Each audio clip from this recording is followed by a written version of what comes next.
Well, I want to shine this light on an issue that actually, I know when we're talking about the gun control issues and things like that, and I know President Barack Obama, our communist elected president, whatever you want to call him, has been pushing gun control by executive order, or attempting to.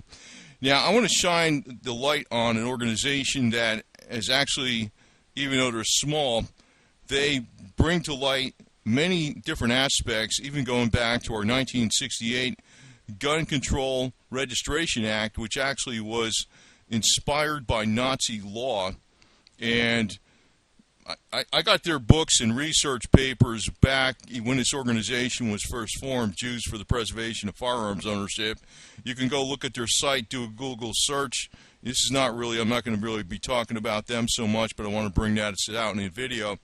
But the Gun Control Act of 1968 was actually caused more by the assassinations of John F. Kennedy, President John F. Kennedy, Martin Luther King, and Bobby Kennedy, Robert Kennedy.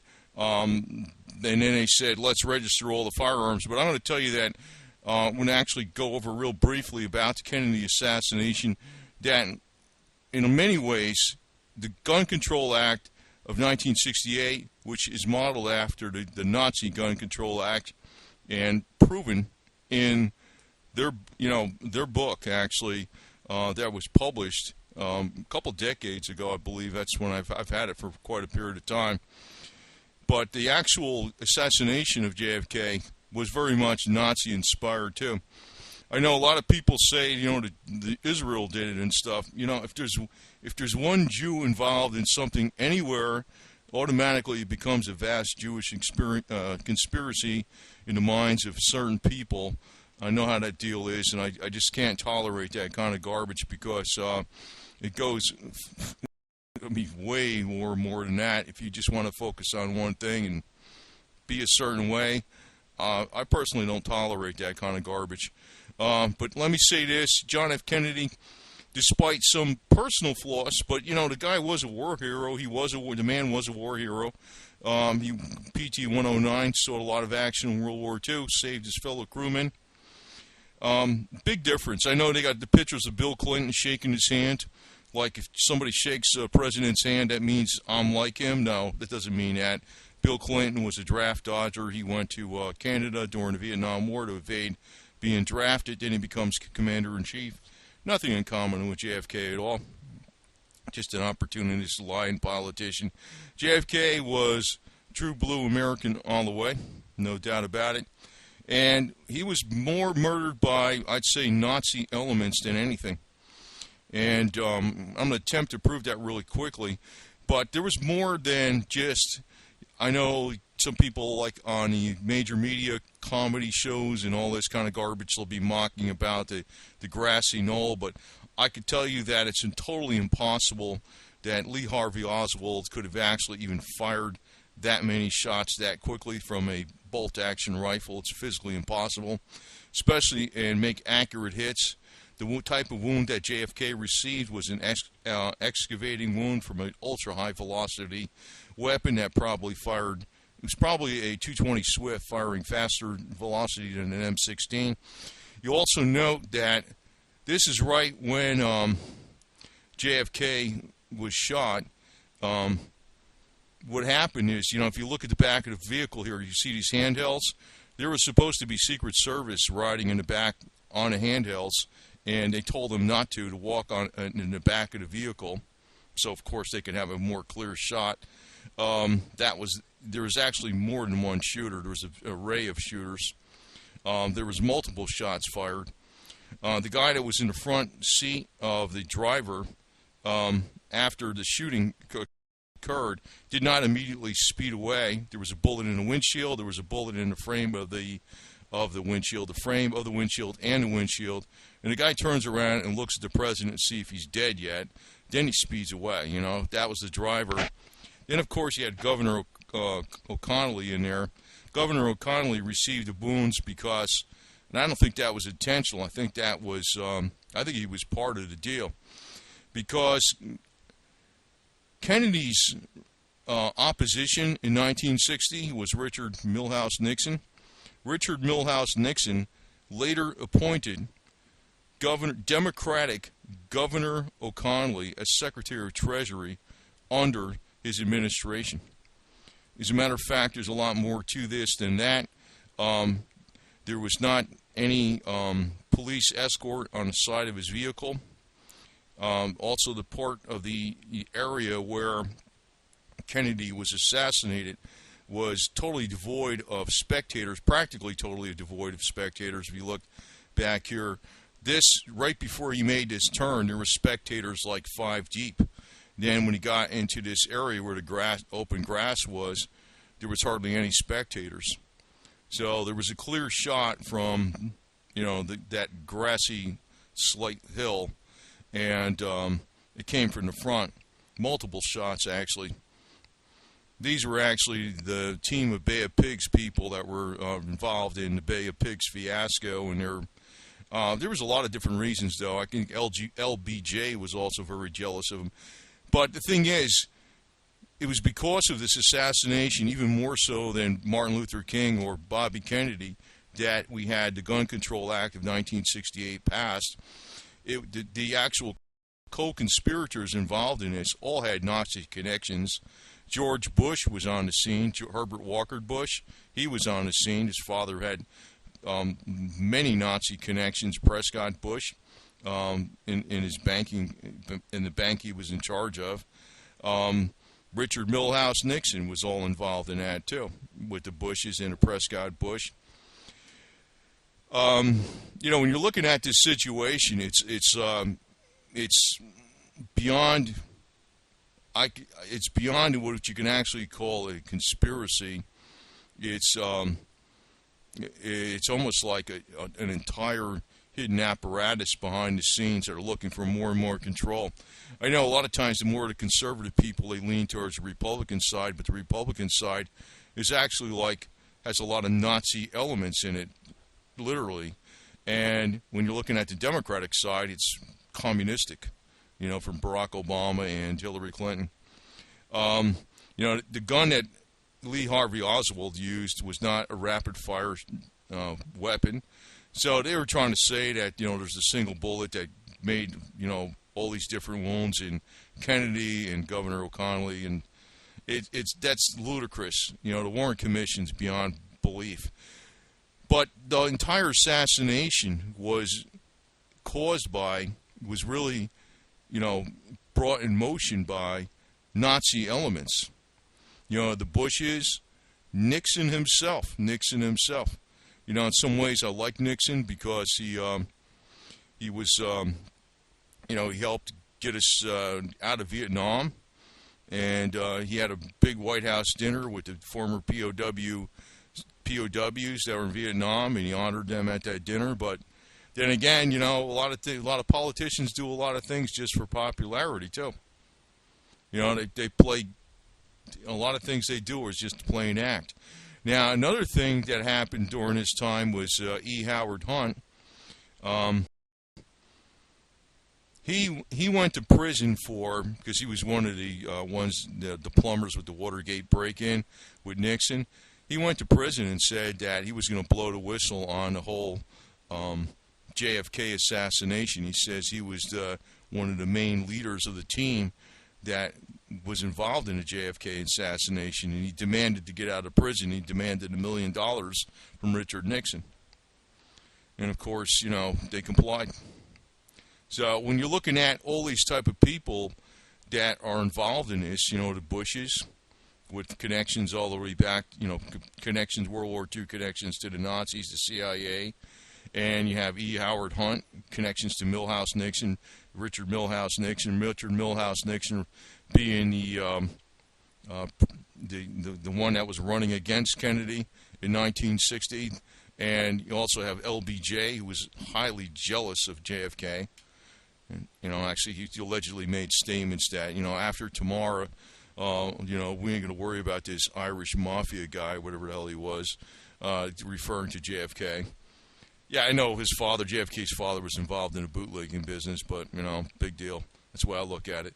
But, it's a matter of, the situation has grown roots, more or less, whereby due to Nazi elements in our government that assassinate a president that is actually representing the people and standing up for the Constitution, we get, due to that happening, Nazi elements committing the crime and then framing Lee Harvey Oswald. Lee Harvey Oswald actually was a 100% true patriot. I know there was a lot of stuff, evidence, quote unquote, to show he was a communist and communist leanings, but the thing is, Lee Harvey Oswald was working undercover, and he was a former Marine. He was working undercover to try to get in close to Castro in order to try to assassinate Castro by actually giving him cancer was one of the things they were going to try to do.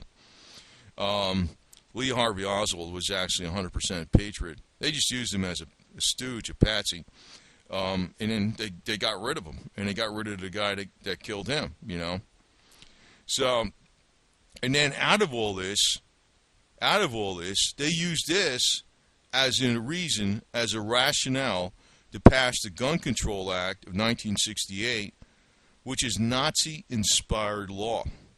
It is almost verbatim Nazi-inspired law. And if you want to look at those research papers, I'm not going to display them here, but I've had the books for over 20 years. It's from the Jews for the Preservation of Firearms Ownership.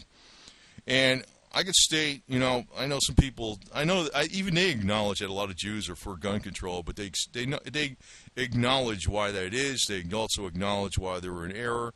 They also state that that there's never been a genocide where people have owned firearms.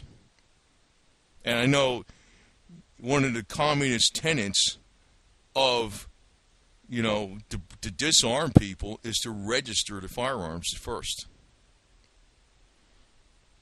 So, I mean, when people say, like Obama might say, or Hillary or something. Hillary, I don't think she'd even say that, but say, for instance, Obama would say that, we're not trying to take away your guns, just like affordable health care. You can have your own doctor, and you can keep your health care plan, and it's not going to cost you any more money, right? That kind of deal.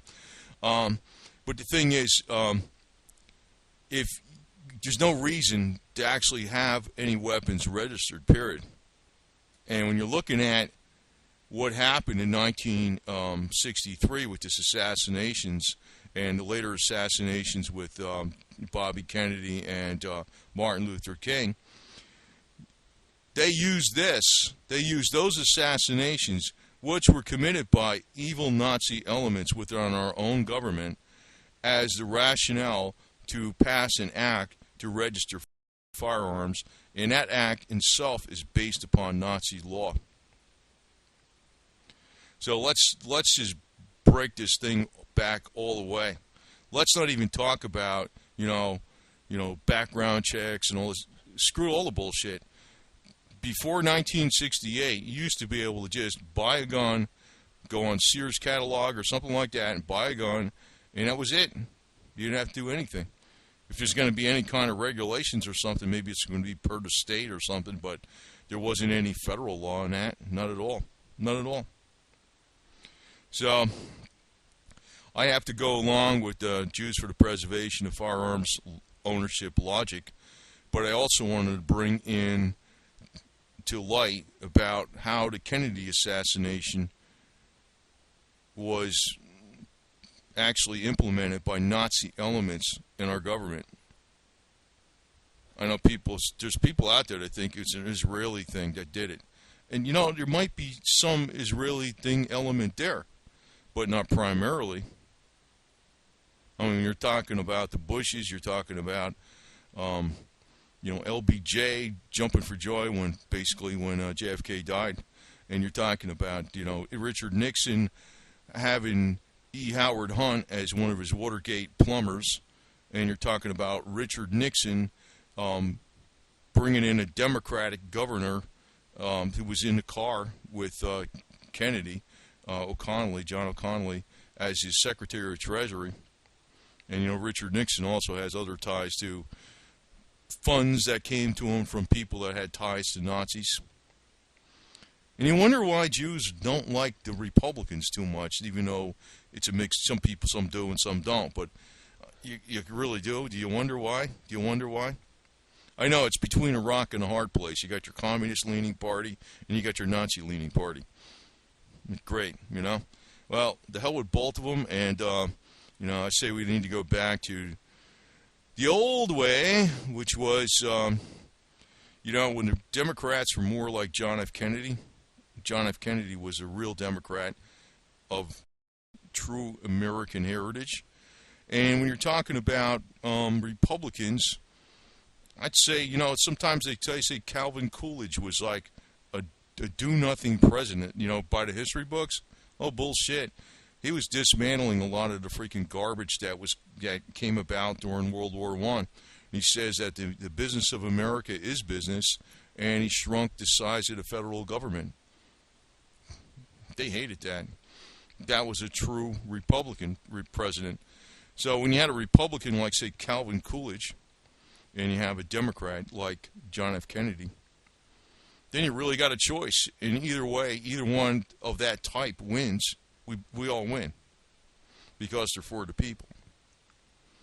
But I do want to drive home the point that not only is the Gun Control Act of 1968 based upon Nazi law, but the events that led to the enacting of the Gun Control Act of 1968 to register firearms were assassinations. The main assassination that they actually cited for why this act has to be enacted was the JFK assassination, which was largely brought about by Nazi elements in our government that had, you know, ultimate goals to take over and bring us into Vietnam War for one, and you know, back to the, you know, Kennedy was issuing silver certificates backed by silver. That was something else they didn't like.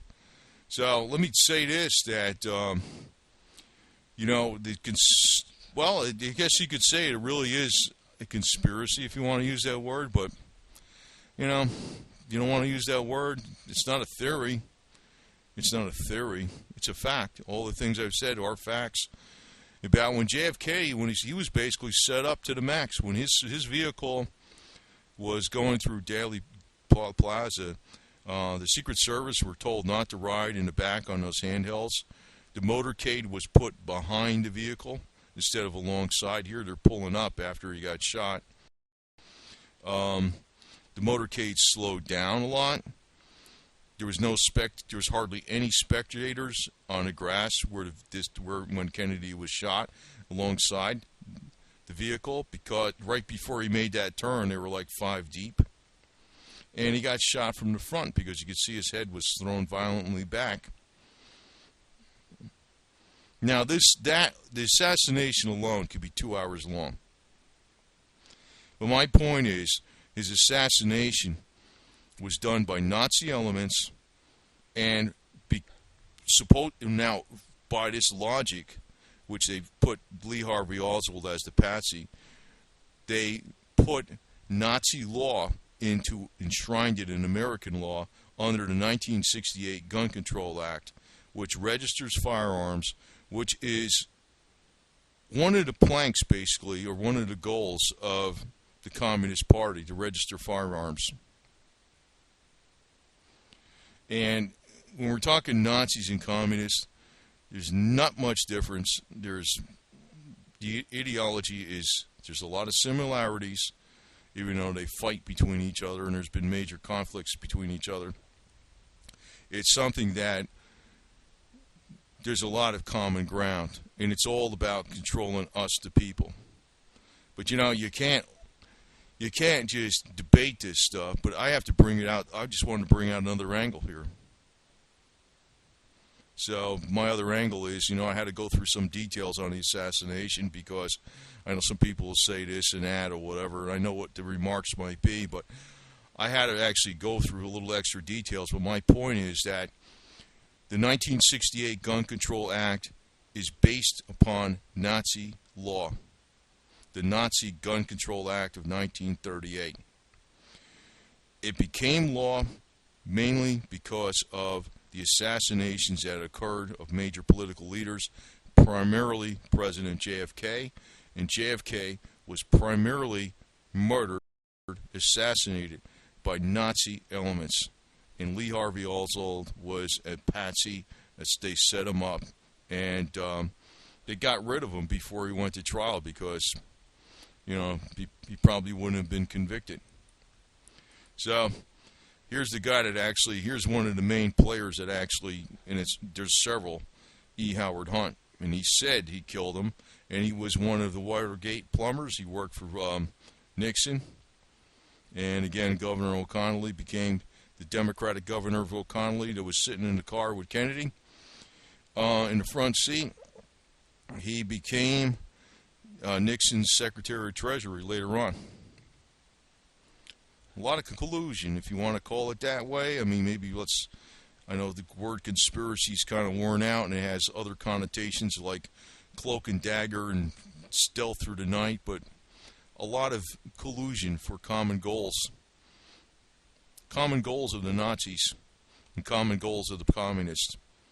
So let's push this gun control back to a time before 1968 and repeal the 1968 Gun Control Act, and then we don't even have to worry about debating about background checks and all this other bullshit, who should sell firearms and everything else.